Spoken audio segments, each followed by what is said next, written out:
राधे राधे दोस्तों, स्वागत है आप सबका आपके अपने YouTube चैनल पर। श्री कृष्ण की बांसुरी के बारे में हम सभी ने कई सारी कथाएं सुनी हैं। खास तौर पर ये कहा जाता है कि राधा कृष्ण का प्रेम और बांसुरी में बहुत ही गहरा संबंध था। श्री कृष्ण की बांसुरी श्री राधा के साथ उनके प्रेम के प्रतीक के जैसा ही था। जब भी बात बांसुरी की आती है तो इसके संदर्भ में कई सारी कथाएं सुनने को मिलती है, जिनमें से पहली कि श्री कृष्ण को बांसुरी महादेव ने दी थी, जो ऋषि दधीचि के हड्डियों के द्वारा निर्मित थी। अन्य कथा की माने तो धनवा नाम का एक बंसी बेचने वाला था, जिसने श्री कृष्ण को बांसुरी दी थी। श्री कृष्ण ने बांसुरी लेकर पहली बार में ऐसी मनोहर धुन छेड़ी कि समस्त लोग हैरान रह गए।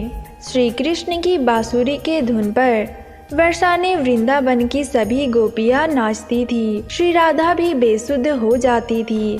गैया, चिड़िया, पंछिया और सभी देवी देवता भी इसके प्रभाव से नहीं बच पाते थे।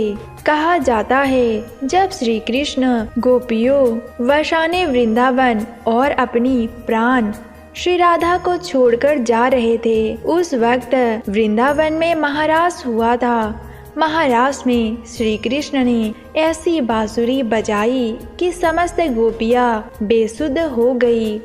कहते हैं कि इसके बाद श्री कृष्ण ने श्री राधा को वो बांसुरी निशानी के तौर पर भेंट कर दी। ऐसी कई कथाएं मिलती है, जिसके हिसाब से सिद्ध आश्रम में श्री कृष्ण ने अपनी पत्नियों के साथ रास लीला किया था, जहां पर श्री राधा भी गोपियों के साथ उपस्थित थी। वहीं एक प्रचलित कथा है, जिसके अनुसार कहा जाता है कि अपने जीवन के अंतिम दिनों में श्री राधा श्री कृष्ण को बुलाती है और श्री कृष्ण श्री जी के पास आते हैं। श्री जी को कुछ वरदान मांगने को कहते हैं, लेकिन श्री जी कुछ नहीं मांगती। लेकिन श्री कृष्ण के बार बार अनुरोध करने पर आखिरी इच्छा के तौर पर श्री जी बांसुरी बजाने को कहती है और श्री कृष्ण मधुर मुरली की धुन छेड़ते हैं और श्री जी मुरली की धुन सुनते सुनते श्री कृष्ण में विलीन हो जाती है। लेकिन अन्य कथा की माने तो श्री राधा कभी भी श्री कृष्ण में विलीन नहीं हुई। वो समस्त शरीर सहित श्री कृष्ण के सहित रथ में बैठकर समस्त वृंदावन वासी यशोदा मैया और गैयों के सहित गोलोक गई थी। दोस्तों, अब बात आती है कि श्री कृष्ण के पास कितनी सारी बांसुरी थी, तो ब्रह्म संहिता में इसका उल्लेख मिलता है। श्री कृष्ण के पास एक नहीं बल्कि 3 प्रकार की बांसुरी थी, जिसमें से पहला वेणु बहुत ही छोटा था, मात्र 6 इंच का, जिसमें सीटी बजाने के लिए 6 छेद थे। दूसरे स्थान पर मुरली लगभग 8 इंच लंबी होती थी, जिसके सिर पर 1 छेद और शरीर पर 4 छेद हुआ करते थे। मुरली की धुन बहुत ही ज्यादा मनोहर होती थी। तीसरे स्थान पर है वामसी की बांसुरी लगभग